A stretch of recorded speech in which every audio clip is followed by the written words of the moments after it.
This episode of the Practice of Therapy podcast is brought to you by TherapyNotes. You can find out more about them by going to practiceoftherapy.com/therapynotes. And also brought to you by the Practice Launch Club, an exclusive membership community for those in private practice or getting started in private practice from the Practice of Therapy. Find out more about that by going to practiceoftherapy.com/launch club.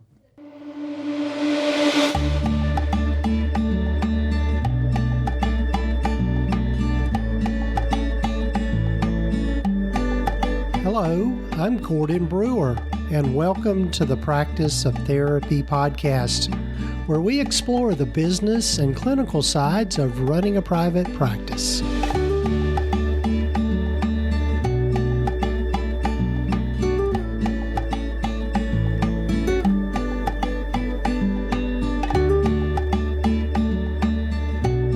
Everyone, and welcome to the podcast. I'm Gordon Brewer, and this is episode number 238 of the podcast.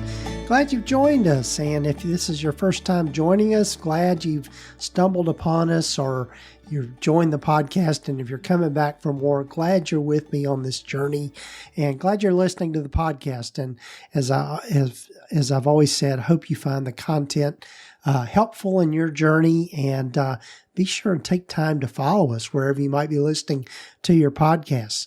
Well, I'm really looking forward to hearing from my guest today, Michelle Moseley. You know, one of the things, one topic that I haven't really tackled on this particular podcast, I've kind of danced around this topic to some degree and just, you know, sharing with folks just kind of my background and the fact that one of the other hats that I wear in my life is the fact that I'm a clergy person in the Episcopal Church. But as I tell my clients and tell folks that I deal with, is even though I might consider myself identify as Christian and I'm really have some religious beliefs and some religious practices that I take part in, I don't have a religious agenda. And I'm not about really forcing any sort of belief on anyone. And as a matter of fact, I think it's real important for us to embrace and be kind to everyone, regardless of their religious views or if they don't really adhere to any religious conviction, whether it be Christian, whether it be Jewish, Muslim, Hindu, Buddhist, whatever your affiliation might be. I think there are a lot of different paths to finding meaning in your life. So anyway, not to get too far off on a rabbit trail, but the topic that Michelle and I tackle today is really talking about her work with people that have been traumatized by either their religion or their spiritual beliefs. And so it's a real interesting conversation. And also we talk about how she's built her practice around this particular niche and how this kind of came to be for her. And I'm real grateful to Michelle for her vulnerability in this particular episode. But before we get to my conversation with Michelle, I'd love for you to go over to practiceoftherapy.com/webinars. One of the things that I've done this past year is put together several different automated webinars that you can watch on demand, or rather you pick your time where you can watch those webinars on any number of topics. And well, the latest one that I've got up there is just on starting a private practice. So if you're in those beginning stages of your practice, I would recommend this webinar to you. It's a free webinar. Again, you can pick your time and watch it. And we talk about some of the things that are just kind of the back to basics around going into private practice. So maybe it might be a good refresher for some of you as well. So depending on your stage. But anyway, I want to commend that to you. Again, practiceoftherapy.com/webinars. And also real quickly here before we get to my conversation with Michelle, I'd love for you to hear from our sponsors of the podcast. TherapyNotes.com has been supporting the podcast over this last year. And also, this particular episode is brought to you by the Practice Launch Club, which is one of those resources that I offer here at the Practice of Therapy. As your practice grows, the systems and processes you have in place will keep your practice running smoothly. That is why it is important to have an electronic health record system that is specific to mental health providers. TherapyNotes is a complete practice management system with everything you need to manage patient records, schedule appointments, meet with patients remotely, create rich documentation, and bill insurance right at your fingertips. Their streamlined software is accessible wherever and whenever you need it. They are who Gordon uses in his practice. And did I mention that they are one of the top-rated EHRs for mental health private practices? Their support is also second to none. Be sure to check them out at practiceoftherapy.com/therapynotes. Be sure to use the promo code GORDON to get 2 months free.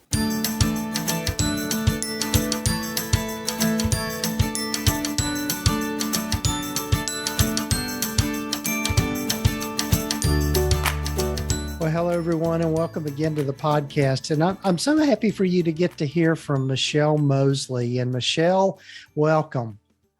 Well, thank you so much for having me. Yes, and as we were just kind of catching up and just, talking about what we were going to talk about here before the recording, I realized that this particular episode might be a dual purpose episode, and that I think it will be good for therapists to hear about this particular topic, but also the public in general. So if you're hearing this, depending on which one of my podcasts you're hearing this on, we're going to cover a broad range here. But Michelle, as I start with everyone, tell folks a little bit about yourself and how you've landed where you've landed.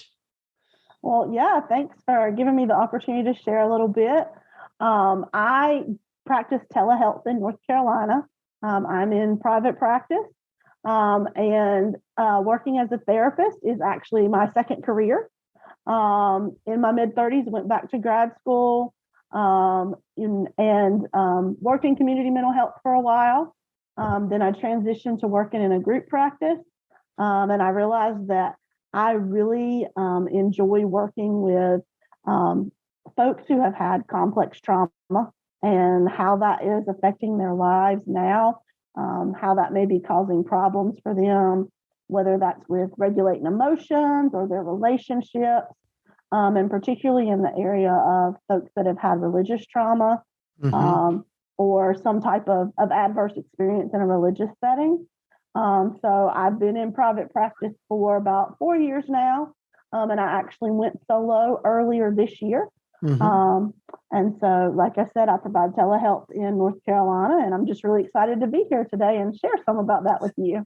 Yes. There's a lot for us to kind of cover here, because one of the things that I guess as a lot of folks have experienced and is that telehealth really almost became the norm during COVID. Did you start your practice up mainly during the COVID pandemic, or was it your solo practice?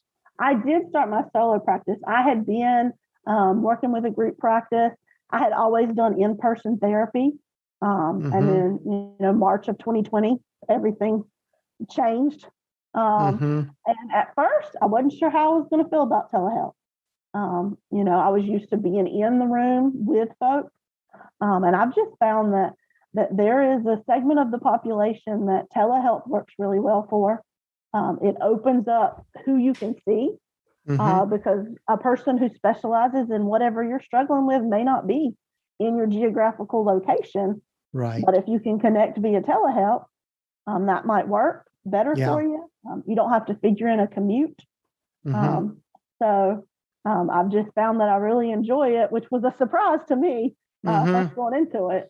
Well, the other thing too is being from North Carolina myself, but also the fact that you're licensed in North Carolina means that you can serve anybody in the state through telehealth. So and that's true for any clinician that is providing services, they can provide services wherever they are, whatever state they're in. So, yeah. And in North Carolina, there's definitely areas that are, very rural. There's not a lot of therapists available. Mm-hmm. So being able to work with anybody in the state really is helpful. Yeah. So is one of the things that I know you and I were talking about is just this whole concept of religious trauma. How did you land on that? Some of it is from my own experience. I do identify as a survivor of religious trauma. And my previous work actually was in the realm of religion.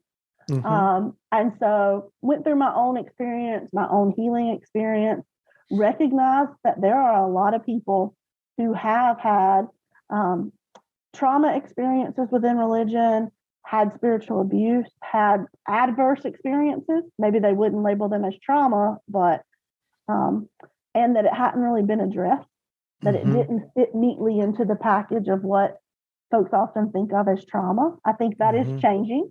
And so that's kind of what drew me to it, is that my own experience in therapy, working through my own stuff, I just really recognize the power of having a safe place to ask the questions and to have it recognized that, okay, this is a traumatic experience. There is a reason that your brain and your body are responding the way that they are.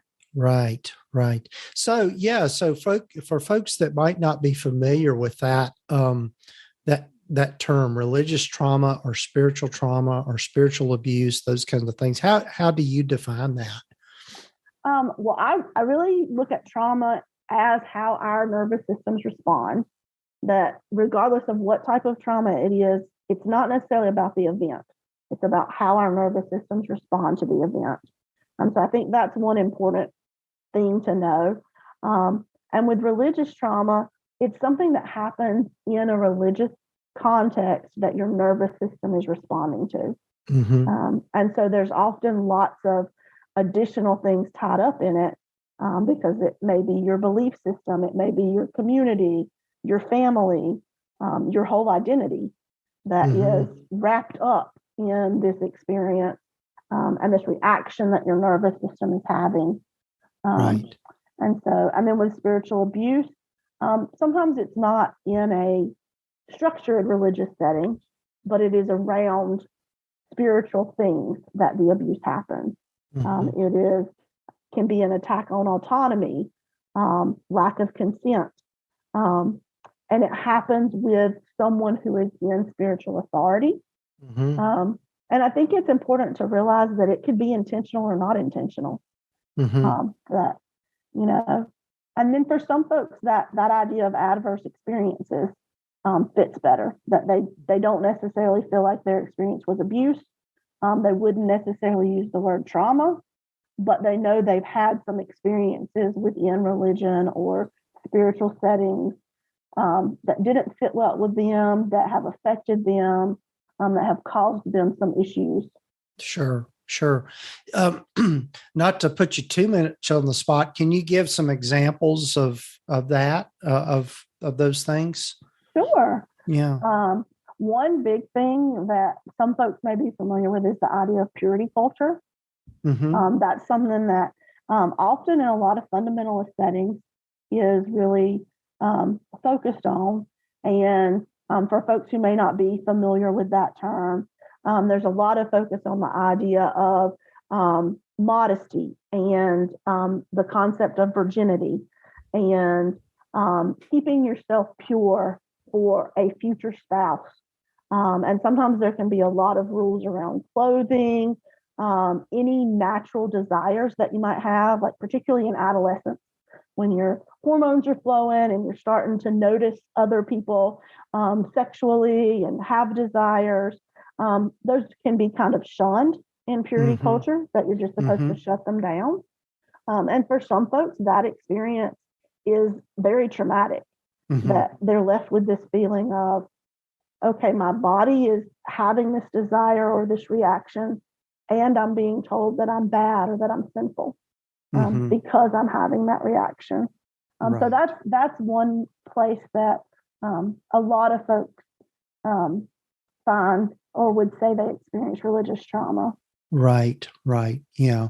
And I know, I think what I think of too is that, another area that gets probably people can experience trauma is for folks that are LGBTQ or people that are not don't consider themselves heterosexual. Mm-hmm. There can be a lot of spiritual abuse and religious abuse around that particular issue, and that they're made to grow up feeling guilty again for those natural desires and that natural way of being, and it just can create a lot of problems. Yeah, very much so.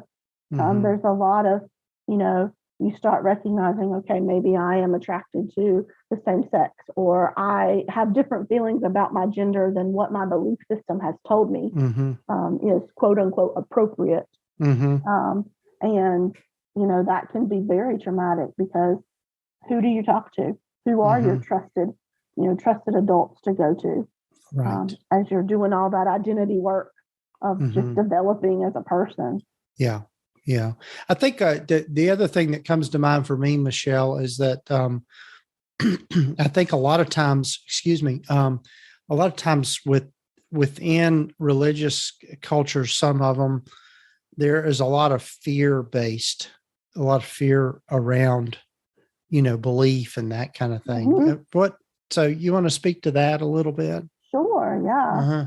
A lot of my work has been with folks that have come out of evangelical Christianity situations. So some of what I say may not apply to other types of beliefs, but a lot of belief systems have something there that is, there is an eternity.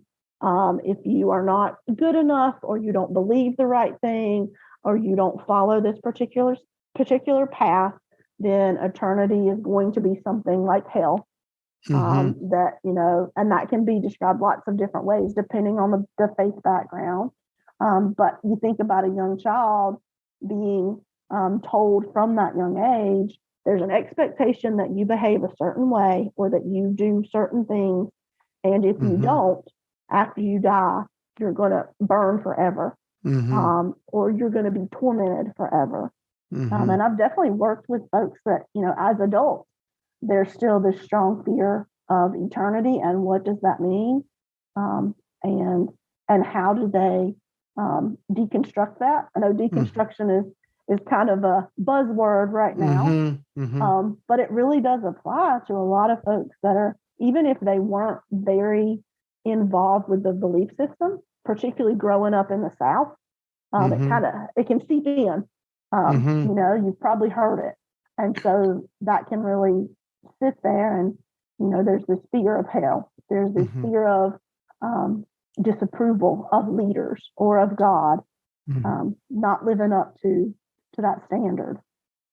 Yeah, it's and like as we were talking about, it's just a whole culture of fear, and that people will, in many ways, feel like they're walking on eggshells to some degree around all of those issues, and but part of it, particularly for children, wanting to please their parents, and if they believe this certain way or do this certain thing, then they're going to somehow or another get the approval of others, and that kind of thing. So So, and then the other thing too is just the whole power dynamic that can happen within religious communities, and that maybe it's a pastor or a church leader or whatever, you're supposed to be somehow or another beholden to them, and that and they can abuse that power with people.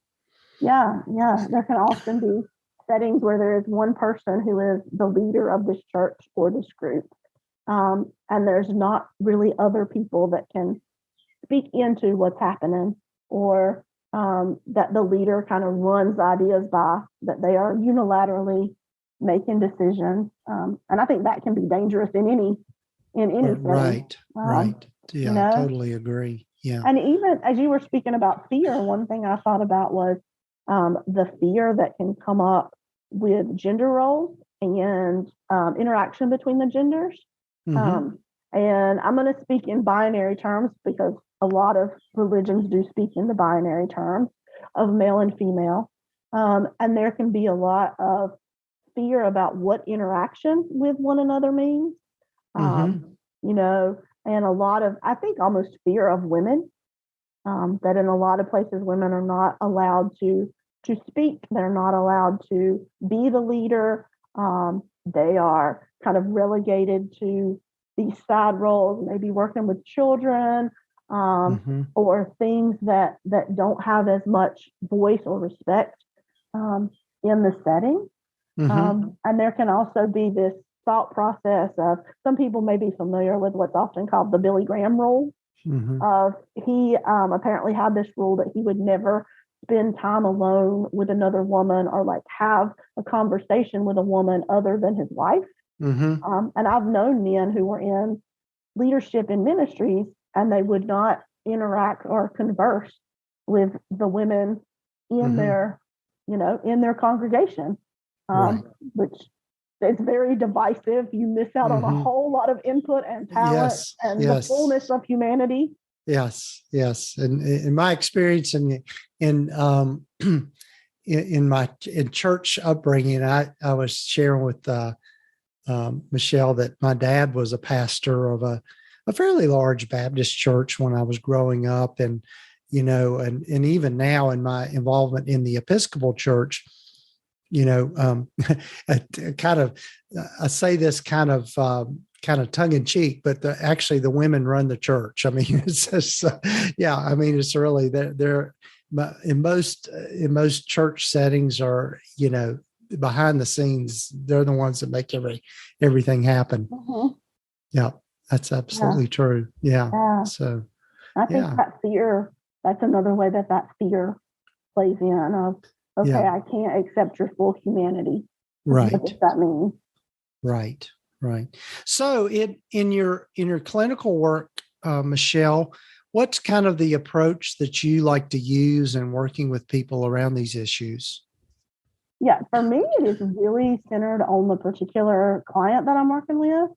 I work with some folks who are questioning some things in their belief system, but also it's very important to them and they want to still be a part of it. I work with some folks who are in the process of really deconstructing and moving away from whatever belief system they may have been in. Some people want to find a type of spirituality that fits for them, that they feel is free from whatever the issues were within their previous system of beliefs. And other people are at a point where they want nothing to do with Mm-hmm. any kind of system of beliefs. So a big part of it is meeting them where they are. Mm-hmm. I never try to push my agenda on them. Right. I want them to figure out what is your goal, what is going to make you feel healthier, be in a better place, and we can work toward that. And I think that it's with religious trauma in particular, it's very important to understand how wrapped up the external and the internal can be, Mm-hmm. because there can be these pieces of what happened in the group or the system, what you saw, what was done to you, and then also these internal pieces of maybe you were the perpetrator of some of the things because of the belief system. There can be feelings of completely losing your community, losing your identity. Some folks lose their family if they choose to not be part of the belief system anymore. And a lot of really identity formation happening, regardless of the age of the person, because often they missed out on that adolescent time of really exploring and, okay, who am I actually? Especially around sexuality and gender. Right. So that's often something that comes up. Oh yeah. Yeah. And it can create the term that comes to mind for me is what I would call toxic shame. And I'm borrowing that from John Bradshaw, who wrote a book years ago called Healing the Shame That Binds You is the book that comes to mind. So just thinking about that. So tell folks a little bit about your decision to leave a group practice and go into solo practice and how all that transpired for you. Yeah. So I think that working within a group practice for me, it was a great experience to kind of get my feet wet, get a feel for what does it look like to work in a setting outside of community mental health or college counseling center, because that had been my two previous experiences. And as I was in the group practice, I was there for about 3 years. There were just things that I realized about the type of control that I wanted to have in being able to determine if I was a good fit for clients or not. I think it's so important to have that freedom to let someone know, like, I'm not the best person to work with what's going on with you, but I know these other therapists who specialize in this, and they're going to give you better services than I can. Having that freedom to do that, which wasn't really a part of my experience within the group practice. Right. And just the way some of the systems ran, I wanted to do things a little bit differently. And so that was really my kind of catalyst for, I think I'm going to pursue solo practice. Right. And then when everything went telehealth with the pandemic, that kind of just pushed me a little, maybe a little sooner. Right. Yeah, I was curious to know too, how did you land, and obviously you kind of answered the question. How did you land on sticking? Well, maybe it's not such an obvious answer, but how did you decide to just continue telehealth versus going back to in-person kind of thing? Yeah. I won't say that I'll never go into in-person. I feel like probably at some point I will incorporate some in-person services back into my work. But for right now, all of those benefits of telehealth that we had talked about, the lack of commute, the ability for people to access services, even if they're not right there in their own town. All of those things were very appealing to me. And then also just being realistic about COVID and where we are. And, I have some folks in my personal life that are immunocompromised, and I want to be more aware of who I'm interacting with so that I can interact with them. So that played a part as well. Yes. Well, I love hearing your story, and I love the work that you're doing. I think it's much needed, and it's a very important niche. And I think, as you alluded to earlier, being in the South, as I like to say, we're at the belt buckle of the Bible Belt here, where we are, particularly in Tennessee and North Carolina. There's, most folks tend to lean towards kind of the conservative evangelical kind of way of seeing things. And I think being able to recognize that there are other ways of following a faith journey that are not necessarily in that realm. And though even in my work clinically, and folks knowing that I'm a clergy person as well, those questions come up for people, and that they struggle with those internal beliefs and maybe some of the messages they were handed when they were growing up. And it can, as you've recognized, can create some trauma for people. Yeah. And one of the neat things that I've seen is there have been a few clergy people, folks who are leaders in ministry, that have reached out that I've been able to talk with, because they recognize I'm in a position of power. I could very easily be causing trauma or some type of abuse to someone. What are some things to be aware of? What are some kind of checks and balances to put in place around these things? And I really enjoy that as well, because I'm like, that is someone who is quote unquote on the inside and willing to make changes. Yes, absolutely. Well, Michelle, I want to be respectful of your time, and I really have enjoyed our conversation. Tell folks how they can reach out to you if they would like to, and how they can get in touch with you. Sure. Thanks again for having me on. I have really enjoyed our conversation as well. Folks can get in touch with me via my website. So my website is michellefmoseley.com. So that's MichellefMoseley.com. They can also follow me on Instagram. My handle there is therapy_with_Michelle.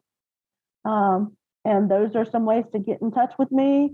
If they're in North Carolina and they're interested in working with me, they can definitely reach out via either of those methods, and I will be happy to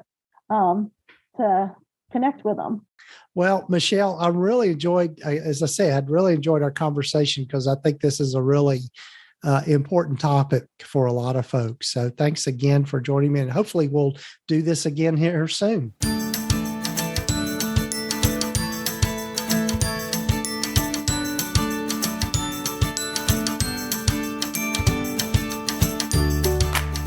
Well, again, a big thanks to Michelle for joining me on the podcast, and for us tackling this particular topic. I think, they say that those conversations about money, politics, and religion are dangerous areas, or you can get on some thin ice there. But I appreciate Michelle's willingness to be vulnerable and talk about her own work with folks that have experienced maybe the trauma of religious or spiritual abuse within their growing up years. And I think, again, it's one of those particular areas we don't hear about in grad school, unless maybe you went to a grad school that was maybe has a religious affiliation or some sort of faith-based focus there.